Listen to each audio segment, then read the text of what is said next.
Bajaj JNRKB और आप मुझे देख रहे हैं कहाँ पर, नेशन नाउ पर एडवोकेट प्रदीप नंबियार जी के साथ। प्रदीप जी नमस्कार। नमस्कार सर, नमस्कार। आप सब लोगों को जय हिंद, जय महाराष्ट्र, जय भवानी, जय शिवाजी, वंदे मातरम। वंदे मातरम। जय सिया राम, हर हर महादेव। हर हर महादेव। अस्सलाम वालेकुम। रमजान का महीना चल रहा है। सत श्री अकाल, गुड इवनिंग, शलोम, नी हाओ, कुनिचिवा। हमारी आंखों जाम्बो। If you'd like me to say hello in any other languages, and Pradeep ji also, please do send it in your comments. Please do send your suggestions in your comment. Vanakkam. I'm so sorry. I'm very sorry. Vanakkam. Kemcho. All right. From in my ear, Kemcho. Engineering. Right. Yes. Kemcho. Thank you so much. All right. If you don't say Kemcho, you might land up in jail. So Kemcho. All right. I said Kemcho. I said I'm sorry. Right. Not you were complaining about Pandya. I mean, you were talking about Pandya and. Hardik Pandya. Oh God, he's destroyed Mumbai Indians. I don't know why he's doing that. God he knows. But that's been the Mumbai Indians record. Even last time, if you remember, in the last season, they've lost the first 4 matches and then came back and won the trophy. And now, of course, I don't know why they are doing what they are doing to our friend Mr. Rohit Sharma. Sir, Rohit Sharma has just won a Test series against England. And what impeccable record, sir. Kya record hai unka? Against the best of attacks, he has led and near to victory many times. And आप नीता अंबानी ने एक joker को बना दिया captain, मगर 1 करोड़ और खर्चा करके उसको मैनेजमेंट टेक्निक सिखा दिया होता है, मैनेजमेंट कॉलेज के प्रोफेसर्स को साथ में बिठा के how to behave in a team और कैसे आपको I mean this is thing that they can do. Or maybe the whole strategy is to make Mumbai Indians the talking point in whichever way. I mean, let Hardik Pandya behave in the most insane manner possible, and then after 4 or 5 matches replace him as captain, because then by then there is nothing he can do. He's part of the team, he can't leave right in the middle of the season. Maybe that's the strategy. With the Ambanis, you never know. You never know what's going to happen. Right now we are knowing what we see, sir, is the Ambanis are totally bankrupt of ideas when they come to this kind of strategies. Yes. How can you appoint somebody who has no leadership skills as a leader? The only thing that goes in his favor is that he won in his first season as captain of the Gujarat Titans, the IPL. He won it last year. But then look at the team he had with him. It was a fantastic team. Probably the best team in the entire IPL. They spent so much of money. They had just about everybody. They had Rashid Khan, they had Mohammad Shami, they had just about everybody in that team. So which is why he was able to win. Now in Mumbai Indians also, he's got great players. But it's interesting. And the other thing which is very interesting for me in cricket is one of my favorite cricketers, Mohammad Amir, has come back. By the way, also one of Virat Kohli's favorite cricketers. Mohammad Amir of Pakistan, the pace bowler, the poor chap who had been banned for spot fixing in overs, has been finally forgiven, and the Pakistani Cricket Board has decided to take him back in the Pakistani cricket team, which I think is good. I think he's still got a couple of years left in him. Good for Pakistan. I like cricket, so I follow cricket everywhere. So whether it's the Pakistani team, Indian team, any team. And by the way, somebody in the Pakistani Cricket Board has to take responsibility, has to be held responsible and crucified. Do remember the word crucified. Today is Good Friday. For destroying the career of Shaheen Shah Afridi. Shaheen Shah Afridi has not recovered from that PCL, and was it an ACL or a PCL, I'm not sure, anterior cruciate ligament tear that he had in his main bowling leg, and they brought it back too early, as a result of which the man has lost his pace completely. He's been destroyed. So, but then that's true for Pakistan. Now do remember, I've been saying this now for a long time. बड़े सालों से मैं एक बात कर रहा हूँ, बहुत सालों से. पाकिस्तान की जो जियोग्राफिकल सिचुएशन है, जो भूगोलिक स्थिति है पाकिस्तान की, Pakistan, Pradeep ji, could have become the Switzerland of South Asia. उनकी अगर जियोग्राफिकल लोकेशन आप देखिए, on the one side you've got Afghanistan, you've got Iran, you've got Uzbekistan, you've got Kyrgyzstan, and on the other side you've got India. You have the sea. You are a connector to both Iran and to the Arab countries. They could have become Switzerland. They could have become bankers to the entire world who wanted to do business here. But the Pakistanis decided they wanted to be Somalia. Now what do? Terroristan. That's it. अब पाकिस्तानियों ने ये देखा, भैया हम तो Somalia बनेंगे. अब क्या कर सकते हो उसके बारे में? अच्छा जी ठीक है, जयराम जी की अब हमारी बदकिस्मती ये है प्रदीप जी कि हम पड़ोसियों को तो नहीं बदल सकते ना, अब कहाँ से बदलें, अब हमारे पड़ोस में. So I think what Mr. Modi is doing with Pakistan is absolutely right. Ignore them completely. They try and attack you, you kill them, destroy them, that's it. और अभी अभी ये बोल रहे थे ना आकर के, हमारे कई प्रेस के लोग बड़े उछल रहे थे कि भाई पाकिस्तान के साथ दोबारा ट्रेड शुरू हो जाएगा. मेरी सलाह ये है, प्लीज मत शुरू करिए. लेट देम सफर. हिंदुस्तानी गुड्स जो है, bye the way, you know what is happening right now. Bharat का चावल, भारत की दाल, भारत का प्याज, भारत की गाजर, भारत का खीरा, यहां तक के भारत के टिंडे दुबई जाते हैं. दुबई में मेड इन दुबई का ठप्पा लगता है और फिर पाकिस्तान में बिकते हैं 1.5 गुना ज्यादा कीमत पे, और अब 2.5 गुना ज्यादा कीमत पे. देने दीजिए 2.5 गुना 3 गुना ज्यादा कीमत देने दीजिए पाकिस्तान को. जो मोदी जी कर रहे हैं, I agree with him entirely over here. Pradeep ji कुछ कहना चाहेंगे आप? It's as you said, क्या बात करें. I was only concerned about the way आज पाकिस्तान का एक ही चीज दिख रहा है, Shoaib Akhtar throwing balls at Tendulkar.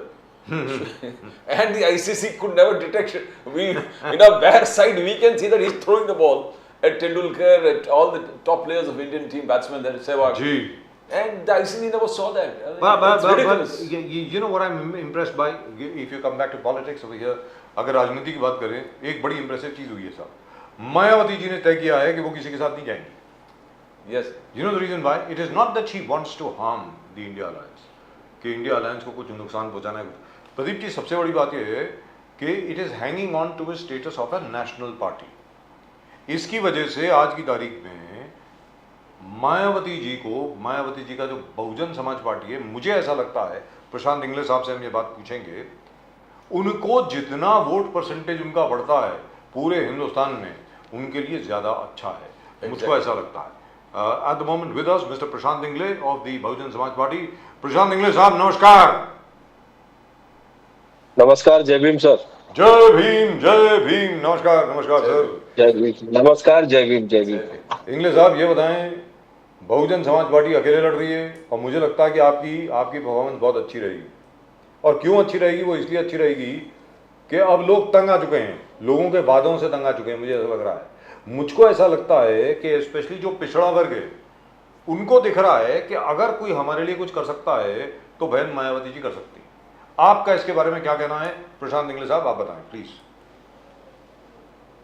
जी यकीनन सर, जैसे आपने कहा कि पिछड़ा वर्ग, बहुजन समाज जो है, पूरा पिछड़ा ही नहीं तो पूरा बहुजन समाज ये सोचता और समझता है कि आज की जो मौजूदा हालात है, इस हालात में अगर देश के लिए कोई सबसे बेहतरीन काम कर सकता है तो उस नेता का नाम आदरणीय परम आदरणीय बहन कुमारी मायावती जी है. जैसे कि आप जानते हो कि उत्तर प्रदेश में बहन जी के शासनकाल में जितना भी उन्होंने काम किया है, फिर वो लॉ एंड ऑर्डर के लिए हो, या फिर शिक्षा के क्षेत्र में हो, या फिर स्वास्थ्य के क्षेत्र में हो, any field, she has worked a lot. और वो पूरे तहे दिल से एक ग्रास रूट लेवल के लोगों तक बहन जी ने काम करके दिखाया है. तो देश के अंदर में मैं ये भी कह सकता हूँ कि देश की मजबूरी है और बहन मायावती जी जरूरी है. और मुझे ऐसा लगता है कि कभी ना कभी एक दिन वो जरूर आएगा कि बहन जी जो है, ये हम बहुत पहले से कह रहे हैं. In fact when I interviewed Kanshiram ji long time ago, सबसे पहले उनका इंटरव्यू किया था मैंने 1986 में, उसके बाद 1989 में, उसके बाद 1999 2000 में यहाँ मुंबई में आए हुए थे तब. लेकिन उनकी तबीयत बड़ी ख़राब थी उस वक्त, मुझे याद है. He was not feeling well, I still remember. लेकिन उनका ये कहना था कि आखिर में जो पार्टी अभी मैंने बनाई है, जो पार्टी बनाई गई प्रदीप जी, 14 अप्रैल 1984 को करेक्ट जन्म हुआ बहुजन समाज पार्टी का. और 14 अप्रैल को आपके 40 साल हो जाएंगे साहब, 40 साल की पार्टी हो जाएगी आपकी. You will be 40 years old. मुझको ऐसा लगता है इनफैक्ट अगर 2019 में बहन मायावती जी को जो अलायंस बनी थी, अगर वो अनाउंस कर देते कि बहन मायावती जी भारत की अगली प्रधानमंत्री होती, तो हो सकता है कि मोदी साहब को इतनी ज्यादा सीटें ना मिलती. मुझको ऐसा लगता है. इंगले साहब आप बताएं. मैं आपकी बातों से सहमत हूँ राजीव सर, क्योंकि 2019 में भी और 2019 के बाद में आज भी ये जो हम चुनाव देखने जा रहे हैं जी, अगर ये चीजें जो आप कह रहे हो ये अगर ऐसा कुछ डिक्लेयर हो जाता तो पूरा देश जो है, देश में जो लोग समानता और मानववाद विचारधारा को मानते हैं, जो यहाँ का गरीब तबका है, जो अपर कास्ट में का गरीब है, मिडिल क्लास है, सारे लोग ये चीज से सहमत होते हैं। पर जी ये चीज दुर्भाग्य है इस देश का कि ये चीज बोली नहीं गई। जो आप बता रहे हो कि 19 में डिक्लेयर होना चाहिए था, ये ना 19 में डिक्लेयर हुआ और ना अभी 24 के लेकिन अभी तो कगार पे बात हम चल लोग रही खड़े थी हैं। ना, तो ये इंग्लिश साहब, अभी तो बात चल रही थी कि यार ये इनफैक्ट यहीं पर इसी शो में हम लोगों ने अनाउंस किया था कि शायद 7 अप्रैल को या 9 अप्रैल को ये डिक्लेयर होने वाला है कि सोनिया जी और मायावती जी की बातचीत हो गई है और बहुत ही जल्द मायावती को प्रधानमंत्री पद का चेहरा जो है वो इंडिया अलायंस अनाउंस करेगी। ये बातें हुई, फिर उसके बाद क्या हुआ कि आगे बात नहीं, मतलब ये सिर्फ महज एक रूमर था या असल में बातचीत नहीं हुई? क्या इस पर रोशनी डालेंगे सर कुछ please? Absolutely, sir. This was a rumor because of the news channels as well as the social media concerns. तो ये एक प्रकार का रूमर ही था जो चर्चाएं और अटकलें लगाई जा रही थी। और 7 या 8 तारीख जो भी है, तो बहन जी ने उस दिन जब बहन जी को पता चला कि पूरे देश में ऐसी रूमर हो रही है, तो उन्होंने एक प्रेस कॉन्फ्रेंस लेके सारी बातें देश के सामने रखी थी कि हम लोग अकेले चलने वाले हैं, मैं अकेले लड़ने वाली हूँ। और थर्ड नेशनल पार्टी देश की है, तो बहन जी ने वो बता दिया था उसी समय कि ये अफवाह है और अवावही बातें हैं और इस पे आप विश्वास ना करें करके। आज की तारीख में सर सिर्फ 4 नेशनल पार्टी बची हैं पूरे हिंदुस्तान में। 4 तो हैं बस। एक आप हो गए, एक बीजेपी, एक है कांग्रेस और चौथी है आम आदमी पार्टी। बस ये 4 हैं। और यहाँ पर बहन जी का भी बड़ा क्लियर है point of view Arvind Kejriwal ji को लेकर के। In fact she was one among the first people to support Kejriwal. She said ये क्या कर रहे हैं भैया, एक सिटिंग चीफ मिनिस्टर को आप जेल भेज रहे हैं, ये क्या मतलब हुआ? अजीबोगरीब मसला है ये। आप इसको कैसे देखते हैं सर? ये केजरीवाल जी को मतलब ये पहले भी कर सकते थे ना अरेस्ट। मेरा ये कहना है कि 6 महीने पहले भी कर सकते थे और चुनाव के बाद भी कर सकते थे। अभी मतलब क्या क्या ये आपदा आ गई कि अभी उठा करके जेल में डालना पड़ गया इनको? सर इंग्लिश साहब। सर हिंदी में वो कहावत है कि यहाँ पर खाई और वहां पे कुआं। तो मतलब आप एक तो यहाँ पे चले आओ, अगर नहीं आते हो तो फिर आप जेल चले जाओ, इस प्रकार की चीजें चल रही है। तो वो केजरीवाल साहब को भी उसी तहत जेल के अंदर में अभी जाना पड़ा। और लेकिन जहां तक की बहन जी की बात है, बहन जी ने हर संवैधानिक पद पे अगर कोई भी बैठा हो तो जी उसको हमेशा मतलब उनके प्रति भी संविधान को मानने वाले लोग हैं हम। तो संविधान के प्रति जो भी है उस पोजीशन पे बैठे थे, तो उनके बारे में भी उन्होंने उस दिन बात कही थी। तो यहाँ पे ऐसे ही हो रहा है देश के अंदर में कि आप अगर इनके खिलाफ बोल देते हो तो फिर आप देशद्रोही हो। आप हमारे महाराष्ट्र में भी देख लो, हालत ऐसी चल रही है। ऐसे लगता है कि बहुत हाई स्पीड मोटर की यहाँ पे वाटर मशीन, क्या वॉशिंग मशीन बिठाई गई है एक प्रकार की। जी यानी यहाँ से आयात किया जाता है, फिर वहां पे धुलवा कर फिर उसको साफ किया जाता है। यहाँ पे करप्शन के बहुत बड़े बड़े चार्जेस लगे रहते हैं और दूसरे दिन पता चलता है कि वो चार्जेस निकल गए। अभी रिसेंटली जो महाराष्ट्र में एनसीपी के लीडर है, जो अजित पवार गुट के हैं, प्रफुल्ल पटेल साहब, उनके बारे में भी सुनाई दिया। 840 करोड़ रुपए का कुछ एयरक्राफ्ट लीजिंग का ये हुआ था, लीज पे देने का मामला। तो फिर अभी स्क्वैश हो गया, वो कल स्क्वैश कर दिया। सीबीआई ने क्या स्क्वैश कर दिया है? It is squash, CBI squash the case. तो कांग्रेस पूछ रहे थे या तो एफआईआर गलत था, wrong, CBI filed wrong FIR, और मोदी जी के cleaning machine. English one most important thing है, महाराष्ट्र में, विदर्भ में आप इन्फ्लुएंस करते हैं इलेक्शंस के। जब भी आपका परफॉर्मेंस इंडिपेंडेंटली अच्छा होता है, BJP sweep all the seats. I think 11 seat है विदर्भ में और पूरे 11 में बीजेपी का सफाई में क्लीन विक्ट्री हो जाता है। तो ये भारी आपका एक प्रेजेंस है विदर्भ और ऐसे क्षेत्र में।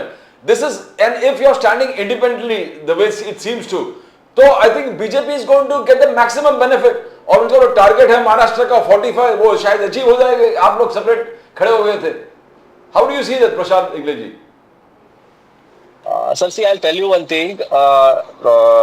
Dr. Baba Saheb Ambedkar, मान्यवर कांशीराम जी has always said that his biggest mentor is Dr. Baba Saheb Ambedkar. And वही बाबा साहब ने एनिलेशन ऑफ कास्ट में भी कहा था कि मनोवाद को जड़ से मिटाना है। तो उसके बाद में आप देखिए एक क्रोनोलॉजी तैयार होती है कि जैसे बाबा साहब ने कहा था कि कांग्रेस ये जलता हुआ घर है और उसमें आप भूल से भी मत जाना। और रही बात विदर्भ की, तो विदर्भ में जितने भी 11 लोकसभा पे जो हम कंटेस्ट करते हैं, तो हम हमारे एक नेशनल पार्टी होने के कारण हमारी जो काम हमने वहां पे किया है उस बलबूते पे हम कंटेस्ट करते हैं, ना को किसी को जिताने के लिए, ना किसी को हराने के लिए। हमारा देश का we are a third national party and we are having our own terms and condition. So this is again another kind of rumor, or they just wanted to. If there is no point to criticize us, then certain time we face this point कि आप खड़े होते तो फिर इनको फायदा होता है और उनको नुकसान होता है।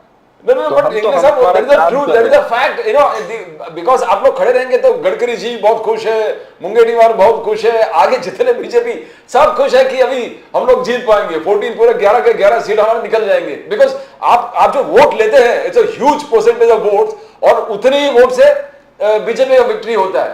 कभी 1 लाख या 1.5 लाख या चाहे जितने भी वोट्स आप लेते हैं उसी वोट्स में BJP comfortably roams home. It is, but the point is you have a presence there, fantastic presence. So are you, do you think you might win a few this time out of 11? इस बार कुछ जीतने की कुछ आसार दिख रहे हैं sir 11 में से? Definitely, sir. I would like to answer this question that see, sir, according to the Constitution of India, each and every political party has a right to contest Yes. the elections, Of course. democracy. Yeah, you agree with me that. Yes. And according to that only, we are contesting all the seats in country also, as well in particular states also. So this time we are working very hard. We have categorized, we have a cadre party, we have done all our cadres in the Vidarbha region also. We are working very hard on that terms, and definitely we are saying to win certain seats in Vidarbha region. Rather, we'll give a good fight in Vidarbha region also. And I you know, believe that. 4%, you have got nationally 2019 general election statistics के हिसाब से आपको 4% votes, nationally 4% votes officially आपके पास, as per 2019 general elections. And you know, UP, you are going to play a big pivotal role where UP is concerned. जबरदस्त role. 13% vote in UP. Yes, and Yogi Adityanath का सपना, you know, जो बोलते कि around 100% बोलते हैं, but they are saying maximum. If Yogi is able to score maximum UP, Modi becomes the prime minister without any problem. तो क्या आपको लग रहा है कि मायावती जी इस एप्पल कार्ट को ओवरटर्न कर सकता है, जो बीजेपी के सपने देख रहे हैं कि यूपी में हम लोग स्कोर करेंगे, महाराष्ट्र में स्कोर करेंगे, तो we are through? How do you see that? Because you already have 8 seats in the Lok Sabha. So do you think that number is going to go up, sir? Definitely, sir. We are going to grow up this number this time in Uttar Pradesh also. We have a lot of planning there regarding the upcoming elections, and our national leader Ben Kumari Mayawati ji, as well our national convener Akash Ji Anand. He is a youth face, repelling a lot of youths today in the country. So we are going to score a good number in UP also. लेकिन यहाँ पर एक चीज बताएं sir, वो जो लड़का क्या नाम है उसका, रावण जिसको बोलते हैं, वो चंद्रशेखर आजाद करके, तो उसका कोई इम्पैक्ट है सर क्या दलित वोट्स वगैरह के?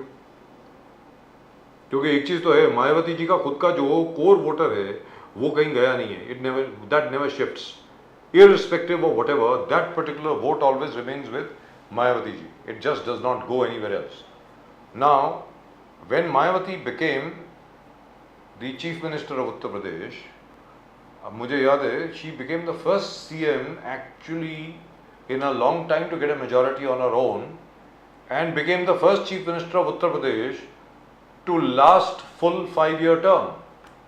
उसके पहले कोई भी चीफ मिनिस्टर की फुल 5-year टर्म नहीं हुई। इनफैक्ट इवन गोविंद बल्लभ पंत साहब की जो पूरी फुल 5-year टर्म नहीं हुई। So do you think those days will come back, sir? English sir? Absolutely, sir. Absolutely. Now, I'll tell you, sir. Once again, I'll tell you that point. Ki here, Baba Sahab said that Congress ये जलता हुआ घर है, and secondly, our first fight is with the Congress. Our fight is with the Congress party.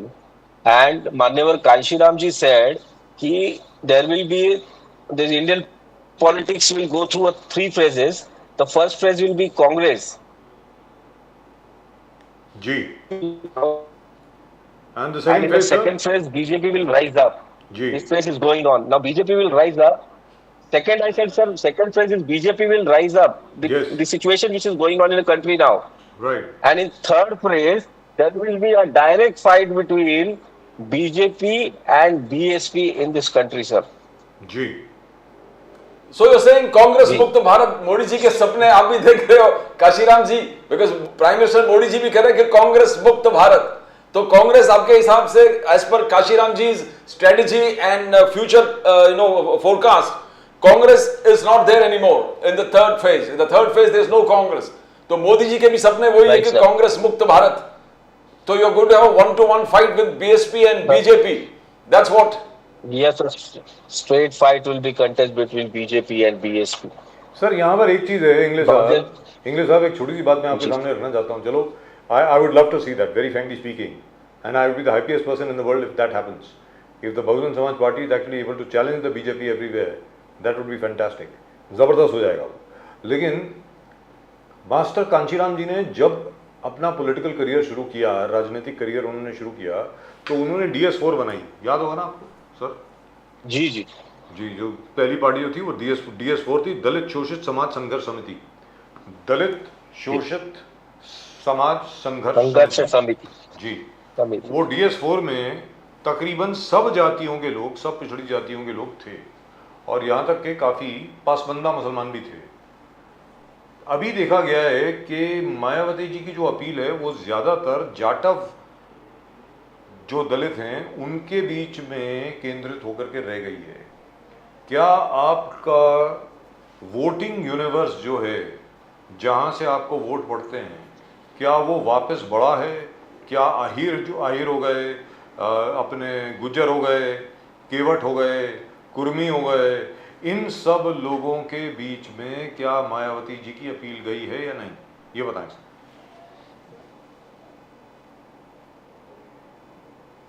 Definitely आप एक बात जानते हो कि पार्टी का जो बेस वोट है, जिसकी बात अभी आपने की थी, डाटा और बाकी का जो दलित बेस है, वो बेस तो कहीं जाता नहीं है. और बाकी का जो जिन जिन अदर कास्ट को अपील करनी होती है, आप टिकट बंटवारों में भी देख सकते हो 2019 के और अभी के भी, इसमें आप देख लो कि सर्व समाज को स्थान दिया जाता है बहन जी के पार्टी के अंदर में टिकट डिस्ट्रीब्यूशन के भी टाइम.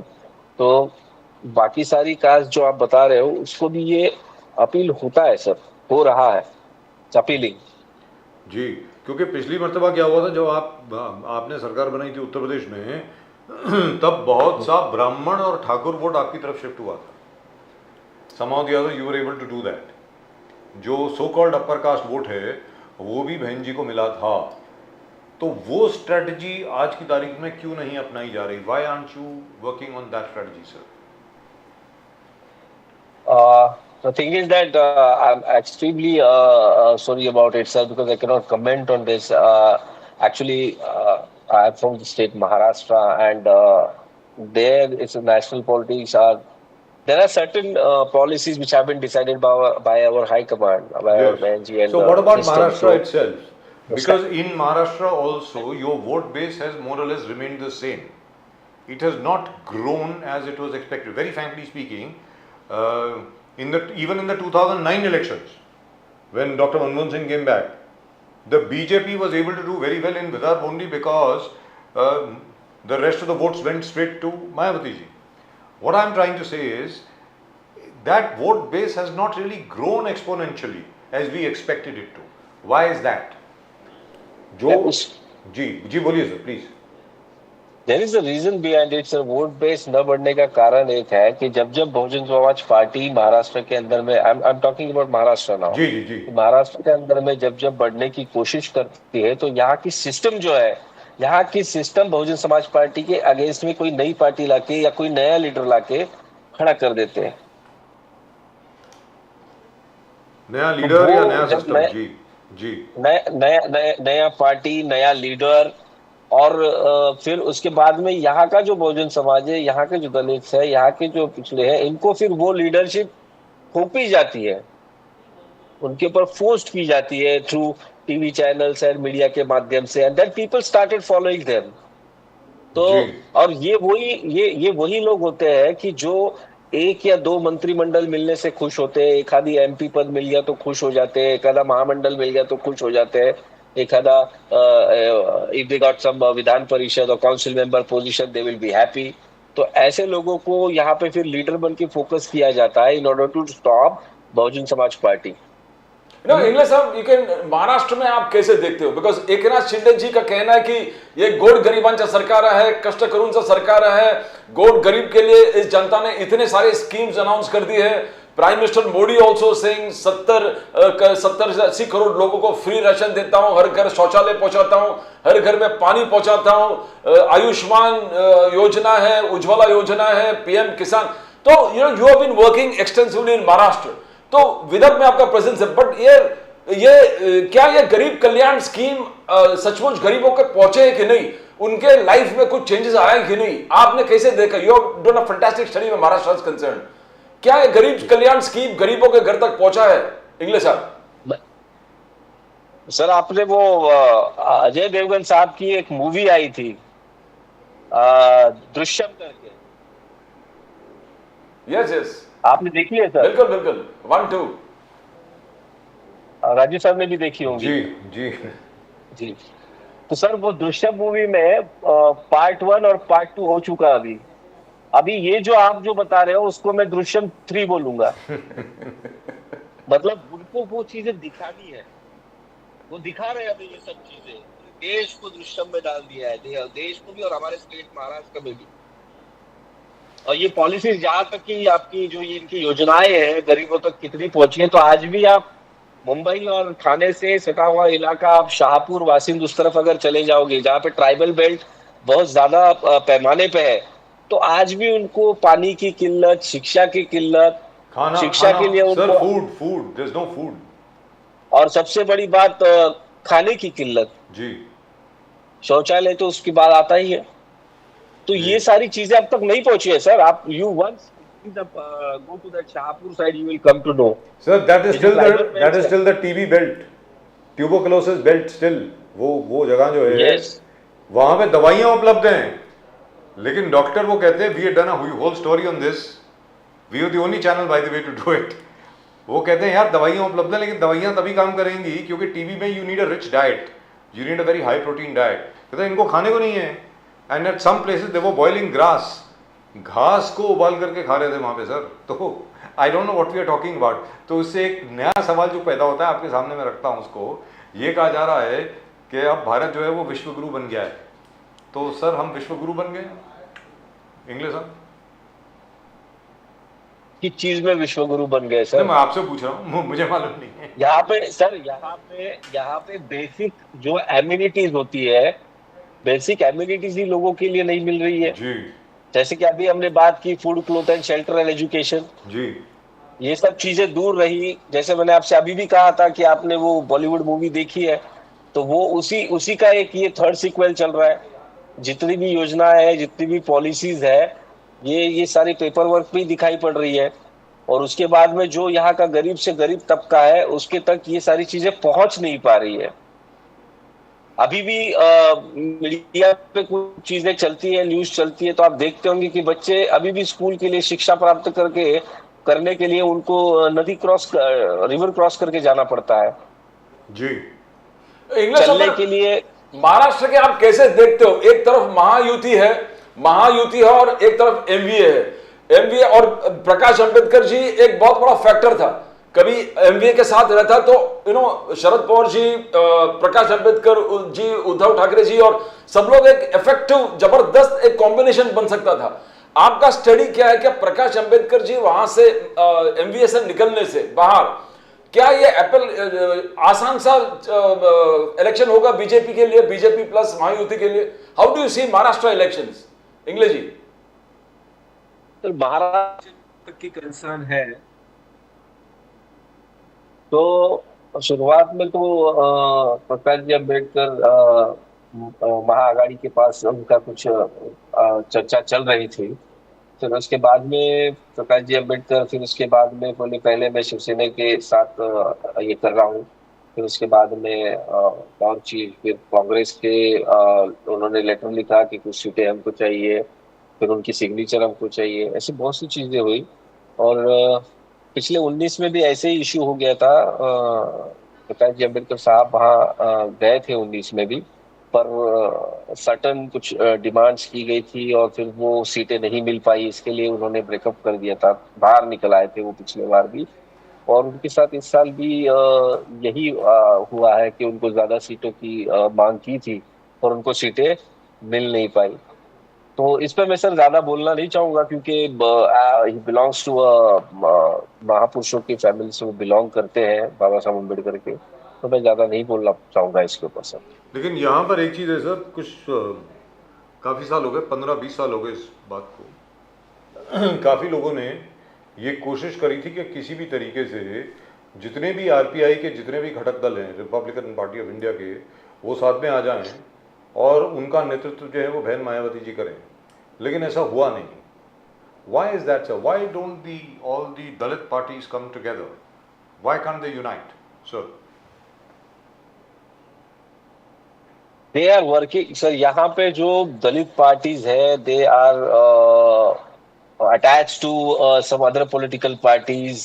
कोई सैफरन बेल्ट के साथ है, तो कोई कांग्रेस के साथ है, कोई राष्ट्रवादी के साथ है। तो इसके वजह से मैंने जैसे आपको कहा कि जो भी छोटे मोटे पर्क्स होते हैं कि एक आदि मिनिस्ट्री या फिर कोई एमएलसी या देन एमपी शिप, तो उनका बेनिफिट वहां से उनको वो मिल जाता है। तो फिर उसके बाद में एक बार अगर मुझे ये चीज मिल गई तो फिर मैं किसी और के साथ टाइप करने को तैयार नहीं होता। और दूसरी बात, बहुजन समाज पार्टी के साथ इनको बिल्कुल नहीं आने देती यहाँ के सिस्टम, क्योंकि बहुजन समाज पार्टी इसका उल्टा चाहती है। Bahujan Samaj party for social and economic emancipation of the poor यहाँ पे फुल फ्लेज गवर्नमेंट बनाना चाहती है। और ये जो हमारे छोटे छोटे तबके हैं जो यहाँ के गुट है आरपीआई के, ये शायद से उस नजरिए से देखते नहीं है, या शायद वो दे डोंट बिलीव दैट कि वी फॉर्म द गवर्नमेंट। तो through your channel I would like to appeal them कि definitely we can form a government in Maharashtra also, as we have proved in Uttar Pradesh. Phule Shahu Ambedkar विचारधारा को लेकर उत्तर प्रदेश में अगर सरकारें बन सकती है, तो महाराष्ट्र के अंदर में भी फुले शाहू अम्बेडकर विचारधारा के ऊपर फुल फ्लेज सरकार हम बना सकते हैं, या पॉलिटिकल क्लाउड भी हम यहाँ पे अच्छा ताकत से बना सकते हैं। मगर यहाँ पर फुले शाहू अंबेडकर के जो पॉलिसीज है, जो वोट कंपाइल करके वोट को एकत्रित करने का जो काम है, वो शरद पवार साहब ने किया। हर मंच पे दे भुजबल साहब है, शरद पवार साहब है। Now how do you think now you have to work towards breaking freeing Phule Shahu Ambedkar from their clutches to really come to the common man? एक कॉमन मैन के पास आके आप जैसे व्यक्ति उसको लीड करके, यानी शाहू जो सही उत्तराधिकारी अगर कोई है तो इंग्लिश आप लोग है, you are the actually inheritor, but we find that this is with Sharad Pawar ji and all these kind of big Maratha leaders who swear by Shahu Phule Ambedkar. How are you going to take Shahu Phule Ambedkar from the clutches to see that it rightfully comes back to you? English sir, Can you hear us, sir, Mr. English? Can you please repeat? Yeah, I'll change it. I'll just talk about, I'll come back to Modi guarantee. Modi guarantee कह रहे हैं कि जो गरीब से गरीब लोगों के लिए कोई जब नहीं है, मोदी जी है।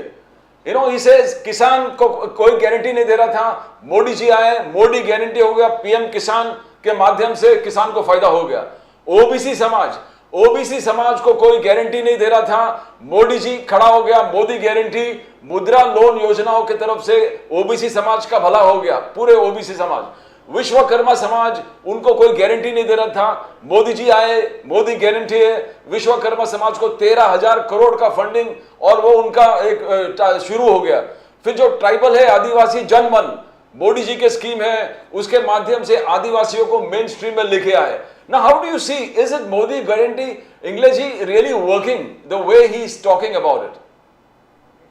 English साहब, जहाँ तक कि गारंटी का सवाल है, तो I would like to take you back to in the year 2014, when they have just launched their campaign, और उस समय पे they have promised us to give us 2 crores of employment, and then as well as 2 crores of employment के बाद में उन्होंने कहा था कि काला धन भी लेके आएंगे देश के अंदर में, और यहाँ से हम गरीबी भी ये कर देंगे, और युवकों को भी अच्छा आगे बढ़ाने का काम करेंगे। तो काला धन किसी के अकाउंट में, तो और अकाउंट में 15-16 लाख रुपीस की कुछ बात उन्होंने की थी। तो अब 2014 में जो प्रॉमिस किए थे वो भी एक टाइप का गारंटी ही था। अभी 2022 चल रहा, 24 में हम आ गए हैं, तो 24 के अंदर में भी वी आर सीइंग जो सिनारियो 14 में था वही सिनारियो हम 24 में भी देख रहे हैं। और उस चीज को जबकि जिनके जो साथ में जो देश के दूसरे अपने होम मिनिस्टर जी है उन्होंने भी ये कहा था कि ये सब जुमला होता है, ये होता है, तो फिर ये सब जुमला होता है ऐसे कहने के बाद में अभी 24 में हम ये सोचते हैं कि वो वादे पूरे नहीं हुए हैं, तो ये गारंटी को गारंटी कैसे समझे? वी कैन नॉट ट्रस्ट, जी इंग्लिश साहब, बिलीव नहीं कर सकते। इंग्लिश साहब आप ये बताएं चलते चलते कि दलित स्थिति जो है आज की तारीख में, सिर्फ महाराष्ट्र की, क्योंकि आपने महाराष्ट्र की बात की है, आप खुद महाराष्ट्र से हैं, जो दलितों के खिलाफ अत्याचार देखे गए पिछले 10 साल में, 15 साल में, 20 साल में, क्या उनमें इजाफा हुआ है या वो कम हुए? Have Dalits become assimilated in mainstream society, or does exploitation of Dalits, persecution of Dalits, is it still going on as before? English on. The exploitation of Dalits are still going on, और हर साल ये graph बढ़ते जा रहा है। अभी का भी जो एससी के ऊपर के एट्रोसिटी, एसटी के ऊपर के एट्रोसिटी की जो केसेस है वो भी बड़े पैमाने पे बढ़ रहे हैं।